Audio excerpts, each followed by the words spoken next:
Good morning, or good afternoon, good evening, whenever you end up watching this. I am a minute or two early, but I'm going to get started, and if people kind of trickle in, I'll just let them in as I can or as they come through.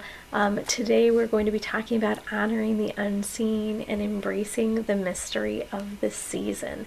This is week 4 of our Wise Woman's Way, part of the Soul Journey Circle membership.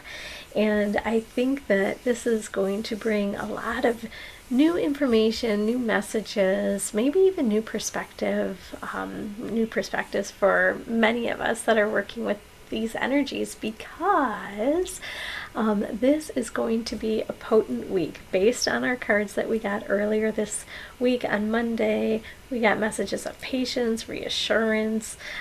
It's going to happen, just maybe not in our timing. It's going to be in the perfect timing for divine timing, but encouragement to continue to trust our intuition and to hold space for giving from a place of gratitude and grace. I just love these messages for the week. I think it's absolutely perfect as we start to move into this threshold. We're in this liminal space between what has been and what is yet to still come. And this is definitely a realm of mystery. It's hopefully feeling like a sacred time for you. And even though there might be a touch of not knowing, that it gives you a practice of just that deeper trust in yourself, that deeper trust in cycles of transformation, things that we can't always see with our eyes, but maybe we know or sense, maybe we see internally in our third eye. This is just going to be a wonderful time. So I wanted to give you just a little bit of information. I wrote some notes down for myself and I'll go over those. And then if you want to join me tomorrow night, if you want to join me tomorrow night, we're going to do a guided meditation, a little bit of a ritual, for honoring the thinning of the veil.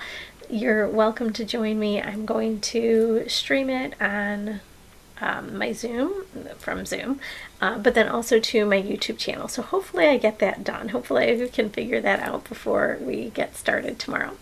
So just to give you a little bit of background, in the Celtic tradition, this season marks Samhain. This is an ancient festival that honors the end of the harvest and the beginning of the dark half of the year. In my Catholic upbringing, we are approaching, I'm no longer practicing, but as we're approaching, I already know we're going to have All Saints Day, or they're going to have All Saints Day and All Souls Day. All Saints Day, you're honoring, the saints. And then All Souls Day, you're honoring anyone that has passed. And then from a tradition in Mexico, which I'm sure everybody is familiar with, we have Dia de los Muertos. Hopefully I'm saying that right. Muertos. The honoring and celebrating our past ancestors. So very similar concepts, with the exception of the church adding the saint piece, but like very, very similar concepts. And if you think back, they probably have all evolved, and they're all kind of addressing the same thing or supporting the same idea, that this is a time where the veil between the worlds is thin. So we have a little bit more access, easier connection to our ancestors, our guides, and the unseen realms of spirit. So Samhain invites us to remember that endings might be sacred blessings in disguise, that the death and rebirth cycle are just two sides, two aspects of this same mystery. So I think a lot of times people get really, maybe they have a misconception in their mind about what that means. The veil is thinning, but I want to kind of break it down in a way that makes sense to me and maybe makes it feel a little bit more accessible. But so what really is going on during this time? So what does that mean? The veil between the worlds becomes thinner. So we feel like this period that we can be embracing the mystery, honoring the unseen, that boundary or that barrier or that veil between the physical realm and the spiritual realm traditionally is viewed as reducing, so becoming thinner. So this means that our communication, whether it's through sensing, through messages, through dreams. I'll talk a little bit about that later. We might get other communication from ancestors, guides, and our any spirit energy a little bit easier. We might pick up on it. It might seem more pointed, or it might be like, oh, that was a message for me.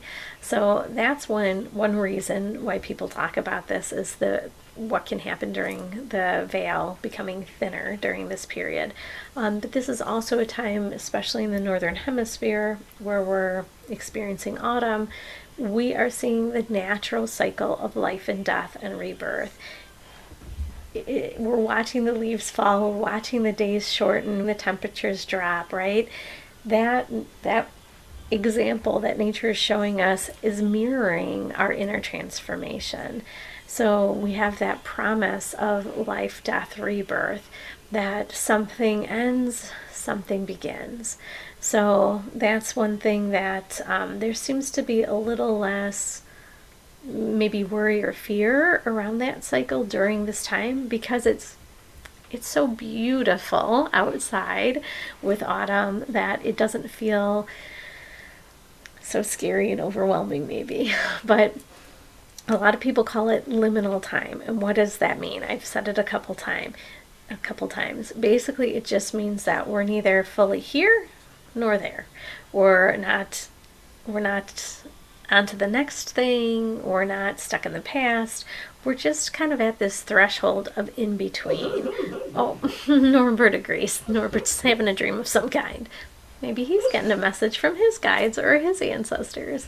But during this time, there's that possibility that we can create change in our life. We can do a little bit of shadow work, and we can have heightened sensitivity to our intuition. So let me just give you a little bit more information about that. So because this veil is loosened, or veil is reduced or thinned, or whatever people want to call it, where you might have vivid dreams like Norbert's having. We might have visitation dreams. We might have dreams where it feels like we're getting direct messages from our ancestors or our guides. It might feel like the symbolism within our dream feels a little bit more like a story, or it could be a warning, a tale, but a message that feels like it resonates for us in our waking time. It's, oh, that was something that I needed to pay attention to. So that heightened sense of intuition. We might also have just stronger intuitive hits, stronger messages. It might feel like somebody is near us, or we have a presence around us. Something that feels maybe beyond the visible. However, I will say I keep getting images or seeing stuff out of the corner of my eye. I feel like that's something that happens more during this time too, where you're outside, maybe you saw something, or you thought you saw something out of the corner of your eye, you look and it's nothing, or you look and then you find something else. I'm reminded when I don't know if it was last autumn or the autumn before, I did a video on creating a broom, a besom, and I was going to clear out the energy, stagnant, stuck energy of my office.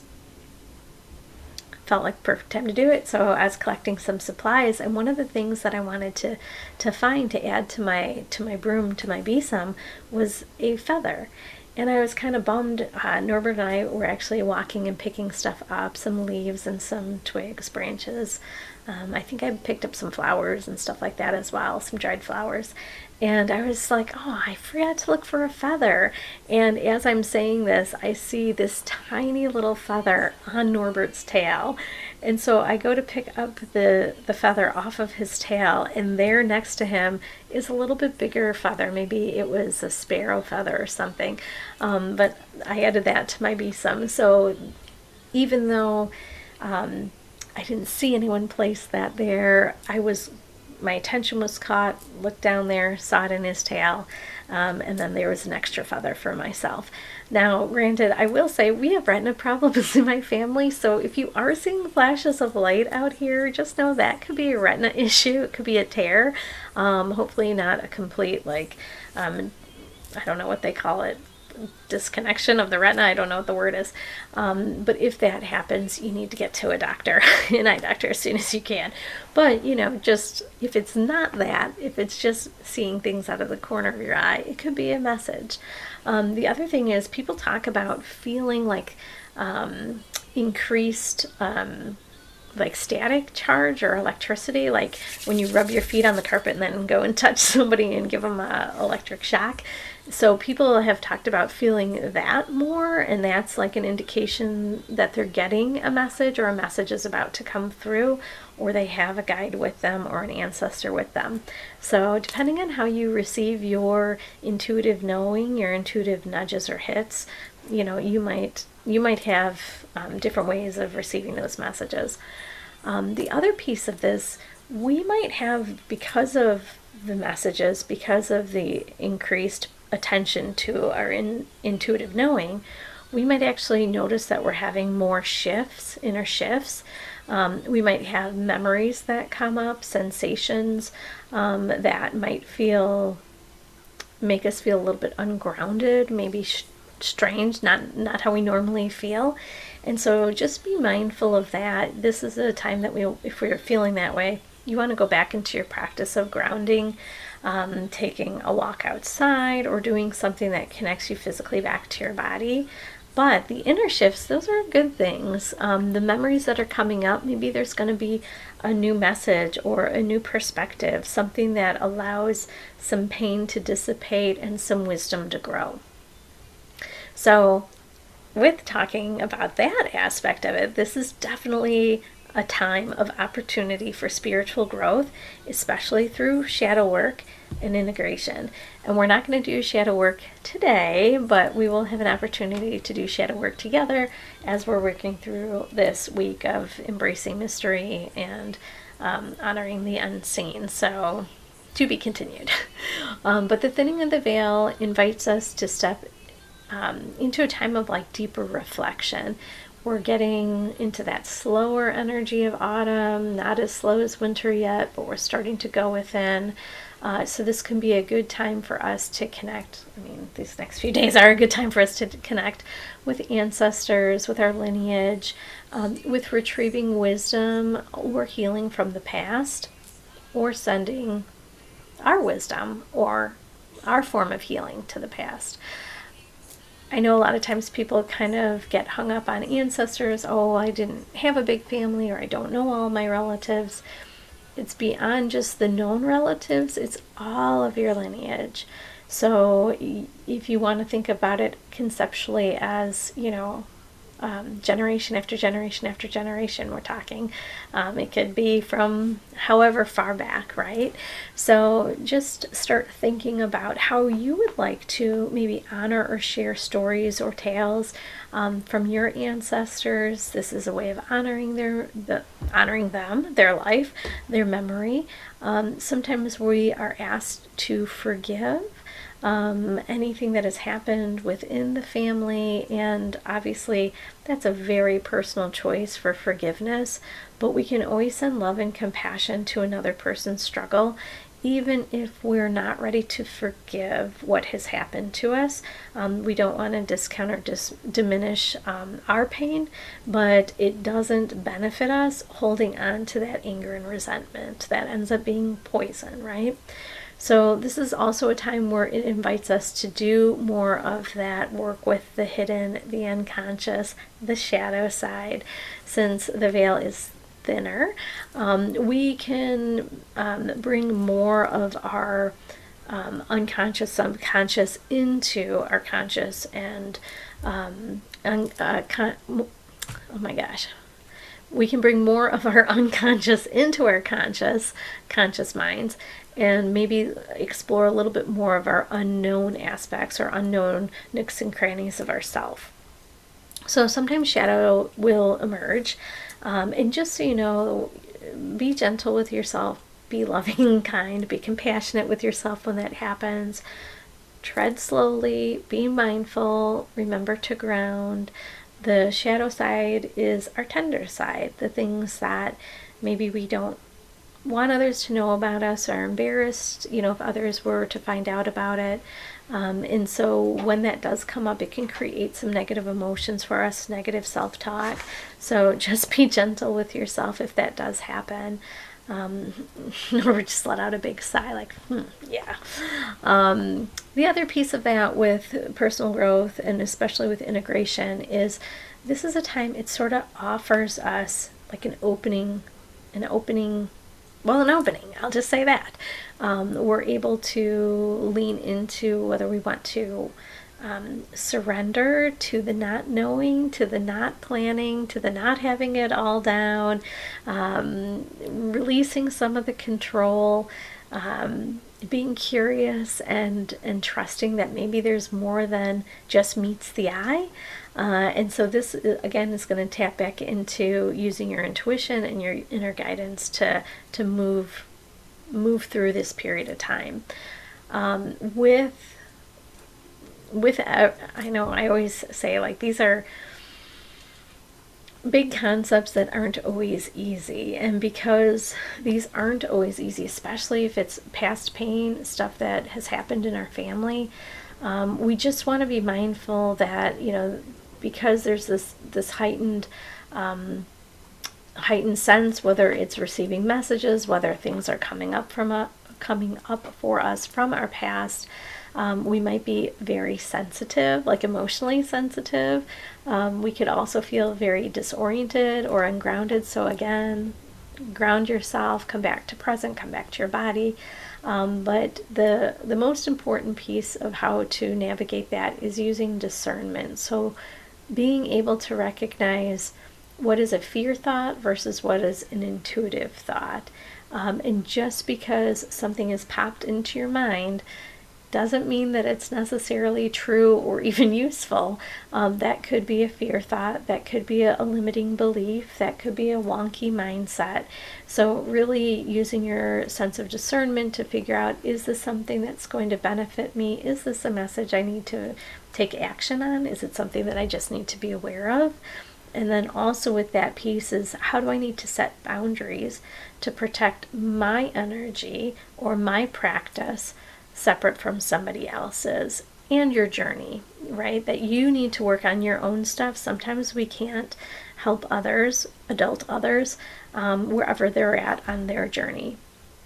So I feel like these are huge. This time is a huge opportunity for us for personal growth, because we're going to practice trusting our intuition. It deepens our intuitive capacity. When we align with what we know to be our intuitive knowing, however we receive those messages, and we trust them, that this is a message meant for me, it's there for a purpose, we feel like we have even more heightened sensitivity, like our little antennas are picking up on more subtle cues or messages that maybe we had missed in the hustle and bustle of like every day. And so this is a practice for us to get quiet, get still, and really try to discern, but interpret what are the messages that I'm receiving and what do they mean.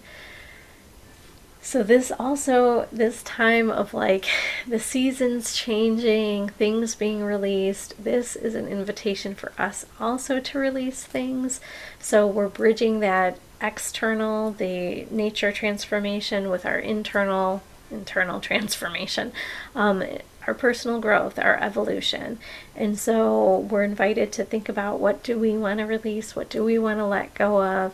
How do we want to go back in and support our energy? When we do that, it offers more opportunities for us to heal, which is always a good thing. It is my work, so I feel like it's always a good thing if we can go back to healing. But this could be anything from ancestral things, generational patterns, things within ourselves that maybe we know are there, we're aware that they're there, but we haven't wanted to take action on it. This could be, again, beliefs. This could be mindset. This just feels like a period of time where more becomes available to us. We get more information about what is our next step in that healing process, in that personal growth process. The other piece of this is a reminder that because we're not quite physical, we're not quite spiritual, we're kind of a combination of both. It kind of reminds us that like growth isn't linear, that it's sometimes unpredictable and sometimes is messy. I'm here, I'm there, I'm all over the place. But just giving us an opportunity to practice being open with what we're experiencing in the moment and figuring out how do I want to navigate that now, as opposed to like, nope, I got to do it in a very regimented way. I have to do A, B, and C. That's not really how evolution or growth, personal evolution, personal growth works. But we open to that possibility of trusting the universe timing and knowing that I might not have a map, I might not have a script, but like it's going to happen, or it is happening, right? And one of the other things that I think, and this is probably my last tip, is that it invites us to get a little bit more in touch with or in tune with what our spiritual beliefs are and how we experience that spirituality within our own life.